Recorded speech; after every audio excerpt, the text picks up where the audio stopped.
Today's Thursday Thought is about how to audition an actor. I want to share a few suggestions from a producer and director's perspective on how to audition actors for a scripted role or even maybe for a semi-scripted series. Auditions are not just about seeing whether someone can deliver your lines. They're about discovering how an actor thinks, how they interpret a moment, and how they bring to life a character.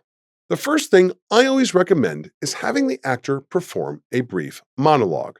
This allows you to see how they perform on their own.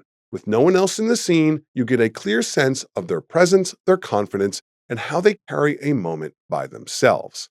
The second step that I always implement when I'm doing an audition is to have them perform a short scene with another actor or with a reader in the room. Acting is about interaction. It's about listening and reacting. You want to see how the actor responds when working with someone else, how they handle rhythm, pacing, and emotional exchange. Another important thing is always let your actors improvise. Too many directors obsess over the dialogue exactly as it's written.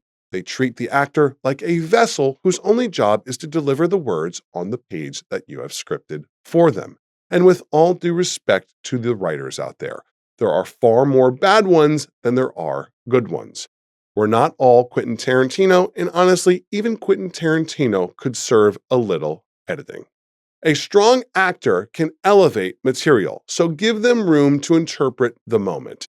Even in an audition, allow them space to explore the character and the scene. Here's another technique that can be incredibly revealing, in my opinion. After the actor performs the scene, normally ask them to do the exact same scene again, only this time with zero dialogue. And I'm talking no words at all. And you have them do this in the scene involving the second actor. And here's why. Dialogue is often the cheapest and easiest form of expression. When you remove it, you force the actor to communicate entirely through behavior, body language, facial expression, timing, silence, and subtle choices.